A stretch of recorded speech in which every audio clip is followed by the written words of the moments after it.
Guys, welcome to my study channel Study Special with KCS. In before class, we studied about the nuclear detector, and today the class about particle accelerator. What is the meaning of particle accelerator? That means it is a device which particle accelerator. That means what? Accelerate to the particle. That means to increase the velocity of the particle. Why it is required? Listen. It is a body and it is a body in my hand. If I touch that body with my this body, any change of this body? No change. It is a body and it is a body. If this body is moved with a velocity, then the state of this body changes as this. Okay change हो गया है कि नहीं? इसका initial position ये था, मैंने दूसरे बॉडी से इसको कोलाइड किया तो क्या हुआ, ये एक वेलोसिटी में आया एंड इसका पोजीशन को चेंज कर लिया. वैसे ही ये एक एटम है. ओके मैं एक पार्टिकल को एक स्पीड दूंगा तो ये आकर इसको कोलाइड करेगा, बोम्बार्ड करेगा, तो इसका क्या होगा, न्यूक्लियर रिएक्शन पॉसिबल हो पाएगा. तो पार्टिकल एक्सेलरेटर की जरूरत क्या है? To forward a nuclear reaction, to making a nuclear reaction the particle required some energy and this energy where it from it come, this energy come from due to its velocity. Okay, then go for note. The first nuclear reaction was by Rutherford. You know alpha scattering method, Rutherford. He bombarded the atom of different stable atom elements such as nitrogen by using high speed alpha particle. वो क्या किए थे, एक nitrogen atom को alpha particle लाकर उसके साथ collide किए थे. कैसे कोलाइड किए थे? एक प्रोजेक्टाइल पाथ में, not in straight line path, in projectile path में अल्फा पार्टिकल को लाकर नाइट्रोजन के ऊपर कोलाइड किए थे, जिसकी वजह से न्यूक्लियर रिएक्शन फर्दर संभव हो पाया. Okay, it is not about only alpha particle, it is about alpha particle, protons, neutron, gamma photon, all type of charged particle. Okay, listen. The probability of nuclear reaction आगे बढ़ेगा कि उधर ही रुक जाएगा, इसका जो प्रोबेबिलिटी है किसके ऊपर डिपेंड करता है? ये डिपेंड करता है amount of energy of the projectile particle. ये एटम है, ये चार्ज पार्टिकल है, इस एटम का स्टेट चेंज होगा. कब चेंज होगा? जब ये इसके पास बहुत सारे एनर्जी होगा और ये एनर्जी के साथ इसको आकर कोलाइड करेगा, तब जाकर इसका स्टेट और पोजीशन चेंज हो पाएगा. ओके, तो इसका एनर्जी मीन्स क्या? काइनेटिक एनर्जी मीन्स क्या? mv². E direct proportional to v². I can say that energy velocity के ऊपर डिपेंड करता है. तो इसका जो पार्टिकल है, ये पार्टिकल का वेलोसिटी कैसे इंक्रीज हो पाएगा?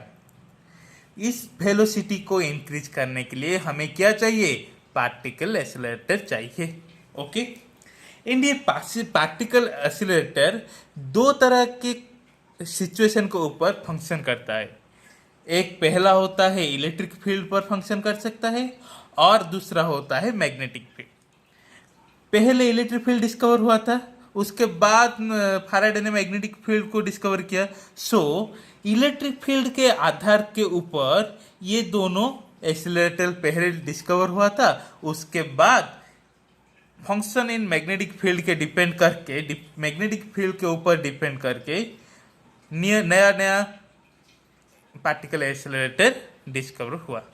तो इलेक्ट्रिक फील्ड के डिपेंड करने वाला कौन सा पार्टिकल एक्सेलरेटर है? एक when D Graaff generator and another एक टेंडेम एक्सेलरेटर. सुनो, दोनों का फंक्शन सेम है. वेन डी ग्राफ जनरेटर में एक when D Graaff generator use हुआ है. टेंडेम एक्सेलरेटर में दो when D Graaff generator use किया गया है, क्योंकि ज़्यादातर क्या बढ़ाने के लिए, पार्टिकल की वेलोसिटी बढ़ाने के लिए दो van de Graaff generator use किया है जिसका नाम है टेंडम एक्सेलरेटर। मैग्नेटिक फील्ड में फंक्शन करने वाला कौन सा एक्सेलरेटर है? साइक्लोट्रॉन, आप पहले भी पढ़े होंगे +2 में। और क्या है? सिंक्रोट्रॉन। और भी एक है linear accelerator. Okay, linear accelerator. तो देखिए, radio active element which are unstable. Radio active element पता है? नहीं पता है तो मेरा अगला वीडियो है बेसिक न्यूक्लियर फिजिक्स के ऊपर, आप वहां जाकर भी रेडियो एक्टिव एलिमेंट के बारे में देख सकेंगे। रेडियो एक्टिव एलिमेंट वो होते हैं जिसका एटॉमिक नंबर बहुत ज़्यादा है, that means up to 82, Z equal to 82 and above. उसका क्या होते हैं, वो अनस्टेबल होते हैं। वो अनस्टेबल से स्टेबल होने के लिए, अनस्टेबल से स्टेबल होने के लिए वो क्या करते हैं? रेडिएशन करते हैं, पार्टिकल रेडिएशन करते हैं। वो अल्फा रेडिएशन कर सकेंगे, बीटा रेडिएशन कर सकेंगे, गामा रेडिएशन कर सकेंगे। ओके, कैसे होता है? अपने आप होता है, उसके ऊपर कोई फोर्स नहीं डाल रहा है, अपने आप रेडिएशन होकर वो अनस्टेबल से स्टेबल से कन्वर्ट हो रहे हैं। तो it have no such large kinetic energy. अपने आप रेडिएशन हो रहे हैं तो इसके पास क्या एनर्जी? कुछ भी नहीं है। बट हमें न्यूक्लियर रिएक्शन चाहने के लिए, न्यूक्लियर रिएक्शन को कंप्लीट करने के लिए हमें क्या चाहिए? एक चार्ज पार्टिकल चाहिए जिसका कि एनर्जी बहुत ज़्यादा हो। बट इनमें तो जो रेडिएशन में जो चार्ज पार्टिकल मिल रहा है उनमें तो काइनेटिक एनर्जी 0 बराबर है। तो इनका काइनेटिक एनर्जी को हाई अमाउंट में बढ़ाने के लिए हमें चाहिए क्या? Particle accelerator. Okay, understand? Then अब चलिए van de Graaff generator. Okay, इसको कौन डिजाइन किए थे? रॉबर्ट वैन डी ग्राफ ने डिजाइन किए थे। इसका अनदर नाम है बेल्ट जनरेटर। बेल्ट जनरेटर क्यों?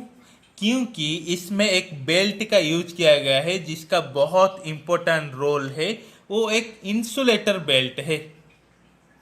Okay, insulator belt. तो ये वैन डी ग्राफ दो स्पेशली फंक्शन के ऊपर डिपेंड करता है। इसका 2 मेन प्रिंसिपल है। पहला क्या? हमें पता है surface charge density gamma equal sigma equal to Q/4πr²। मैं R की जगह पर 0 डाल दूं तो चार्ज डेंसिटी क्या होगा? इन्फिनिटी हो जाएगा कि नहीं? ओके, क्योंकि 1/0 equal to infinity, infinite. Okay, देखो मैंने एक सरफेस लिया है, अच्छे से ध्यान से देखिए। मैं एक सरफेस लिया है, मैं इस पे एक सर्किल बना सकता हूँ, इस पे अनदर सर्किल बना सकता हूँ, एंड इस पे अनदर सर्किल बना सकता हूँ, हाँ कि नहीं? इनका रेडियस, इनका रेडियस एंड इनका रेडियस, तीनों का रेडियस। हमें सिग्मा इक्वल टू पता है Q/4πr²। That means sigma inversely proportional to r²। R जितना छोटा होगा सिग्मा उतना बड़ा होगा, आर जितना बड़ा होगा सिग्मा उतना छोटा होगा। तो इनमें से सबसे छोटा आर किसका है? इसका है। तो इस एरिया में चार्ज डेंसिटी बहुत ज्यादा है। इसको डिस्क्राइब करने का मतलब यही है कि ये एक कॉम्ब है। कॉम्ब पता है, हम यूज करते हैं कॉम्ब। ये एक कॉम्ब है। मैंने यहाँ पर एक पॉजिटिव चार्ज सोर्स दिया हूँ। ओके, तो सबसे ज्यादा चार्ज डेंसिटी कहाँ पर होगा? कहाँ पर होगा? यहाँ पर होगा। क्यों? इस फंक्शन से हमें पता चल रहा है कि more charge density is present on sharp region. Okay, sharp region में ज्यादा चार्ज पाए जाते हैं। तो ये जो कॉम्ब है ये शार्प पॉइंट है, शार्प पॉइंट है कि नहीं? कहाँ पर हम यहाँ, इसीलिए इस शार्प पॉइंट पर हमें बहुत ज़्यादा चार्ज पाएंगे। ओके, तो देखिए, इसके पहले मैं आपको बता दूं इंडक्शन के बारे में। इंडक्शन क्या है पता है? मैंने एक प्लेट लिया, इसका चार्ज है पॉजिटिव। मैं एक दूसरा प्लेट को लाऊं इसके पास, ओके, तो ये क्या चार्ज क्रिएट करेगा? इस साइड में नेगेटिव करेगा, इस साइड में पॉजिटिव करेगा। याद रखिए, मैं इसको टच नहीं करने वाला हूं। इंडक्शन का मतलब यही है, मैं ना टच करके भी जो चार्ज क्रिएट हो पाएगा, पॉजिटिव है तो नेगेटिव क्रिएट होगा, नेगेटिव है तो पॉजिटिव क्रिएट होगा, इसको हम बोलते हैं इंडक्शन। तो ये चार्ज आते कहाँ से? ये एक बॉडी है, ओके, ये एक बॉडी है, ये न्यूट्रल है। न्यूट्रल का मतलब क्या है? Positive and negative charge neutralise होकर मिलके बैठा हुआ है यहाँ पर। मैं इसके पास एक प्लेट ले आऊं, उसका चार्ज है पॉजिटिव, तो ये क्या करेगा? इसके बॉडी में जो न्यूट्रलाइज्ड एटम है, इसके बॉडी में जो positive and negative atom, positive and negative charge neutralised होकर बैठे हुए हैं, वो क्या करेगा? इस सरफेस में ऑपोजिट चार्ज क्रिएट करेगा एंड इस सरफेस में इसका ऑपोजिट चार्ज क्रिएट करेगा। आ गया बात समझ में? ये इंडक्शन वाला है, +2 वाला चैप्टर है। आप तो ग्रेजुएशन कर रहे हो, ये आपको आना चाहिए। ओके, तो देखिए, due to I applying the positive source here, there is positive charge in this region, yes और नॉट? More positive charge. ये एक नायलॉन बेल्ट है जो कि इंसुलेटेड है। मैं इंसुलेटेड क्यों लिया हूं? इफ मैं कंडक्टर ले जाता तो क्या होता है? चार्ज फ्लो हो जाता है, कंडक्टर में चार्ज फ्लो होता है। ओके, तो मैं इसलिए इंसुलेटर लिया हूं जो कि न्यूट्रल है। मैं इस न्यूट्रल बेल्ट को इसके पास लाया तो क्या होगा? यहां पर नेगेटिव चार्ज क्रिएट होगा कि नहीं? इस साइड में नेगेटिव चार्ज क्रिएट हुआ तो इस साइड में कौन सा चार्ज क्रिएट होगा? पॉजिटिव होगा कि नहीं? हो गया फर्स्ट कॉन्सेप्ट। अब देखिए दूसरा concept. If any charge place inside the hollow conductor, then entire charge transfer to the surface of hollow conductor. मैंने एक होलो कंडक्टर लिया है जिसके चार्ज है 10 कूलम, 10 कूलम, ओके। अनदर एक बॉडी लिया हूं इसके अंदर जिसका चार्ज है 5 कूलम। मैं इसको कनेक्ट कर दूं तो क्या होगा? इसके ऊपर कोई चार्ज नहीं रहेगा, सारे चार्ज इसके ऊपर आ जाएंगे और हो जाएंगे 10 + 5 15 कूलम। आ गया बात समझ में? बात करने बोलने का यही मतलब है कि for a conducting hollow sphere, charge lies on its surface. Okay, ये दोनों कंसेप्ट पूरे हुए, अच्छे से याद रहा, ये बहुत इंपॉर्टेंट है। ओके, ये इंडक्शन वाला मेथड एंड ये वाला मेथड, ये दोनों मेथड यहाँ पर यूज होने वाला है। ओके, चलो देखते। अब इसका कंस्ट्रक्शन देखेंगे। कंस्ट्रक्शन के लिए क्या चाहिए? फर्स्ट पहला हमारा चीज है मेटालिक स्फीयर। ये रहा हमारा मेटालिक स्फीयर, ये रहा हमारा मेटालिक स्फीयर। इस स्फीयर को खड़ा रखने के लिए, कांस्टेंट रखने के लिए हमें क्या चाहिए? Insulating pillars. ये हमारा रहा इंसुलेटिंग पिलर्स, ये रहा मेटालिक स्फीयर, ये रहा इंसुलेटिंग पिलर। और क्या चाहिए? फ्रिक्शनलेस पुली, 2 पुली चाहिए, P1 एंड P2। एक क्या है हमारा? फ्रिक्शनलेस पुली। उसके बाद नैरो बेल्ट, ये पुली को जॉइंट करने के लिए एक छोटा सा बेल्ट चाहिए। क्या चाहिए? बेल्ट चाहिए, जो कि होगा insulating, that is nylon belt. और क्या चाहिए? 2 मेटालिक कॉम। ये दोनों हमें मेटालिक कॉम्ब चाहिए।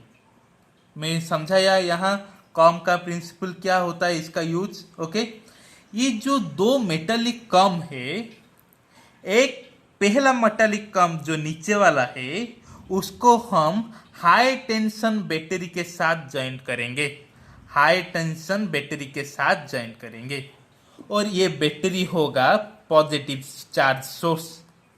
ओके, और जो दूसरा कॉम्ब है उसको कोई चार्ज सोर्स ज्वाइन करने के लिए जरूरत नहीं, इसको सिर्फ मेटालिक स्पीयर के साथ कनेक्ट करना है। क्या करना है?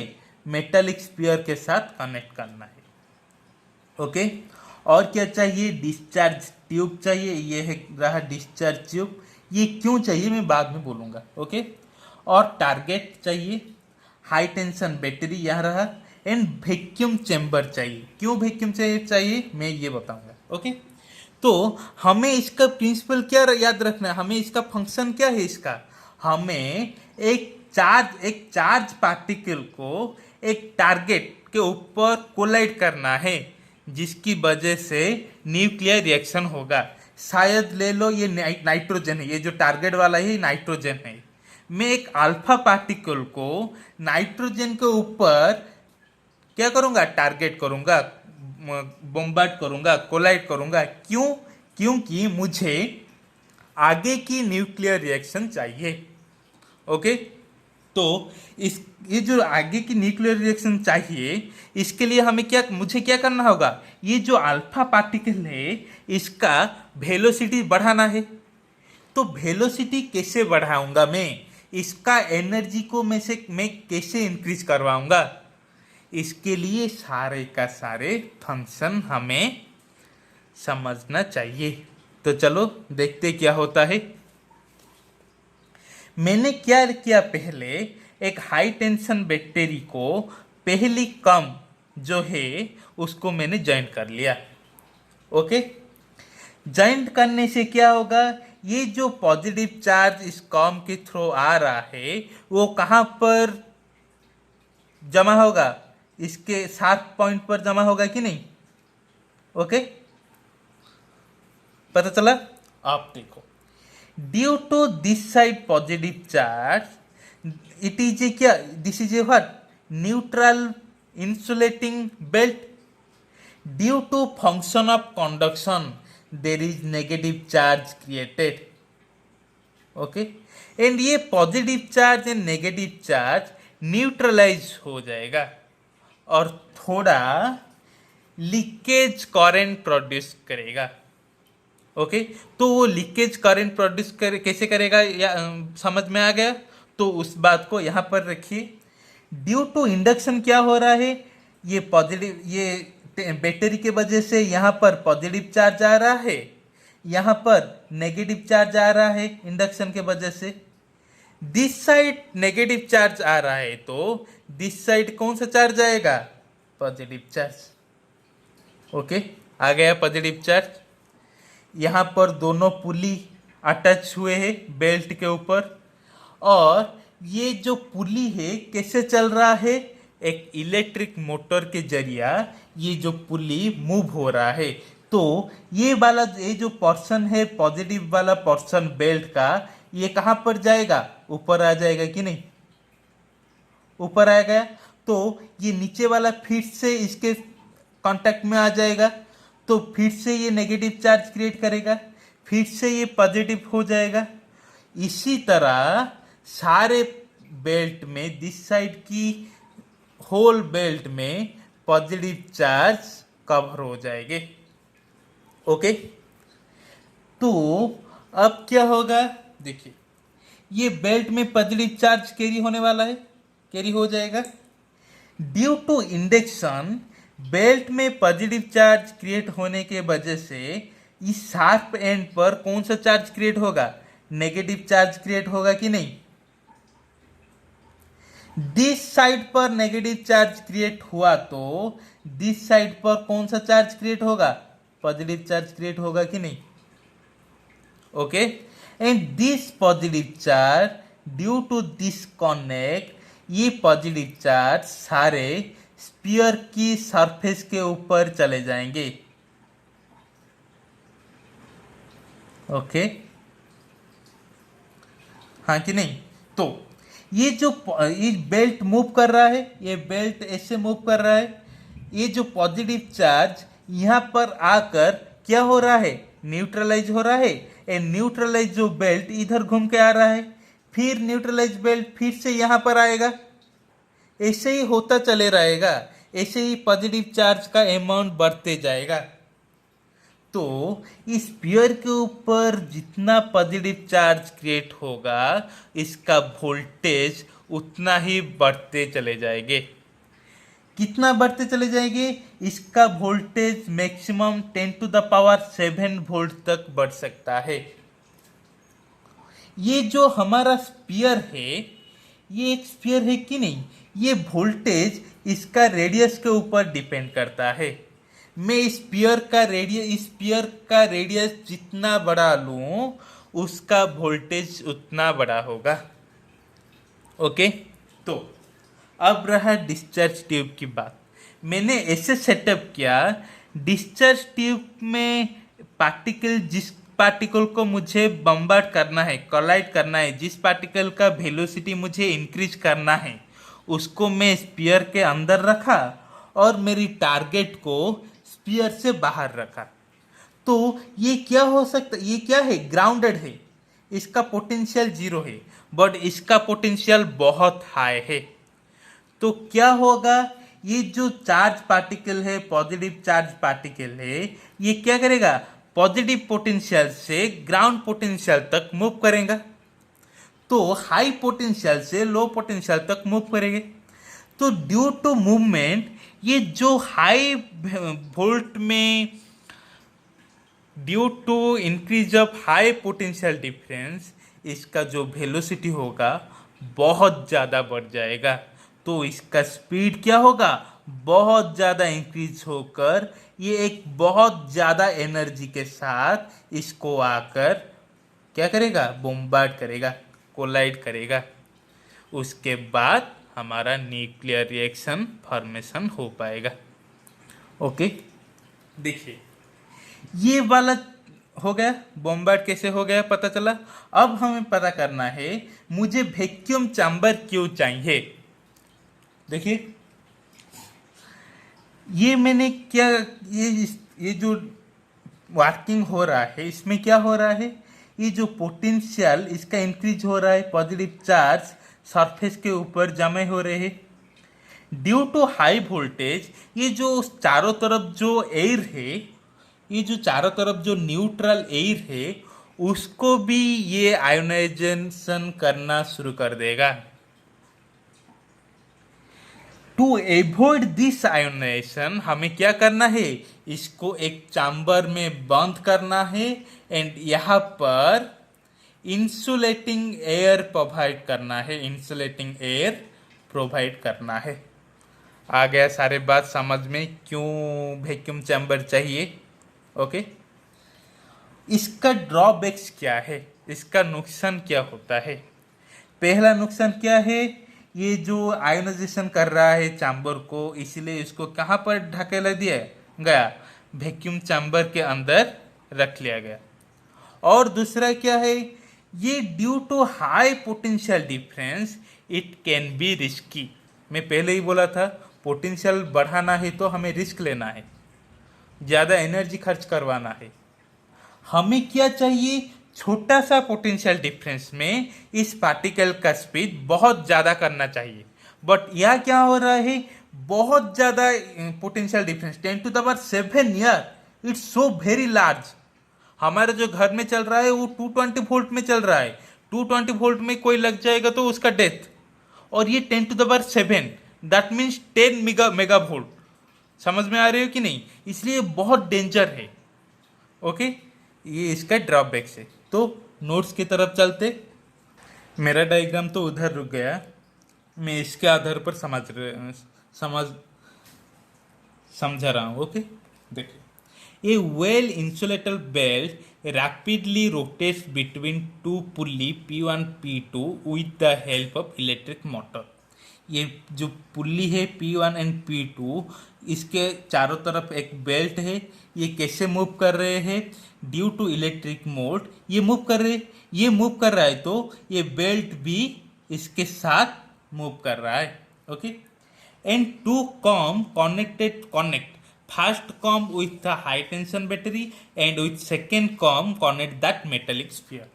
पहला जो कॉम है ये इसके साथ हाई टेंशन बैटरी जुड़ा हुआ है जो हमें पॉजिटिव चार्ज दे रहा है, और ये जो सेकेंड कॉम है इसको मैंने मेटेलिक स्फीयर के साथ ज्वाइन करवा दिया हूँ।